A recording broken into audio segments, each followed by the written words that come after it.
എന്തുകൊണ്ടാണ് താൻ മലയാള സിനിമയുടെ നായകനാകുന്നതെന്ന് കാണിച്ചതെന്ന് മമ്മൂട്ടി. ഫിലിംഫെയർ അവാർഡ് വേദിയിൽ മമ്മൂട്ടി സമ്മാനിച്ചത് ഒരിക്കലും മറക്കാനാകാത്ത ഓർമ്മയാണ്. മികച്ച നടനുള്ള പുരസ്കാരം ഏറ്റുവാങ്ങിയ ശേഷം തനിക്കൊപ്പം മത്സരിച്ച ആസിഫ് അലിയെയും ബേസിൽ ജോസഫിനെയും വേദിയിലേക്ക് വിളിച്ചു കയറ്റി ഒപ്പം നിർത്തി ഫോട്ടോ എടുപ്പിക്കുകയായിരുന്നു മമ്മൂട്ടി.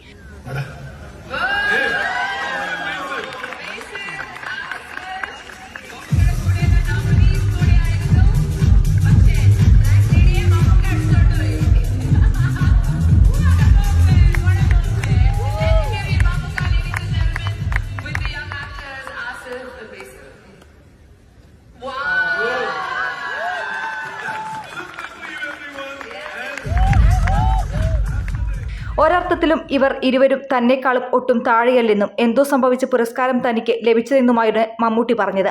ആസിഫ് അലിയും ബേസിലും കഴിവുള്ള യുവതാരങ്ങളാണെന്നും അദ്ദേഹം പറഞ്ഞു. പിന്നാലെയാണ് താരം ഇരുവരെയും വേദിയിലേക്ക് വിളിച്ചത്. വാട എന്നുള്ള മമ്മൂട്ടിയുടെ വിളി കേട്ടതും താരങ്ങൾ ഓടി വേദിയിലേക്ക് വന്നു. നിറകയ്യടികളോടെയാണ് സദസ്സ് ഈ അസുലഭ നിമിഷത്തെ വരവേറ്റത്. വരും വർഷങ്ങളിൽ ഇരുവർക്കും കൂടുതൽ പുരസ്കാരങ്ങൾ ലഭിക്കട്ടെ എന്ന് മമ്മൂട്ടി ആശംസിച്ചു. ബ്രഹ്മയുഗത്തിലെ പ്രകടനത്തിനാണ് മമ്മൂട്ടിക്ക് മികച്ച നടനുള്ള പുരസ്കാരം ലഭിച്ചത്. ഇരുവരും സുന്ദരന്മാരും ചെറുപ്പക്കാരുമാണെങ്കിലും അവൾ എനിക്കൊപ്പം നിന്നു എന്നാണ് പുരസ്കാര നേട്ടത്തെക്കുറിച്ച് മമ്മൂട്ടി പറഞ്ഞത്. News desk media vision. പെട്ടെന്നൊരാവശ്യം വരുമ്പോൾ പെട്ടെന്ന് കാശ് കിട്ടണ്ടേ? KSFE gold loan. കുറഞ്ഞ പലിശ, കൂടുതൽ തുക, കൂടുതൽ വേഗത്തിൽ. KSFE, ഈ നാടിന്റെ ധൈര്യം.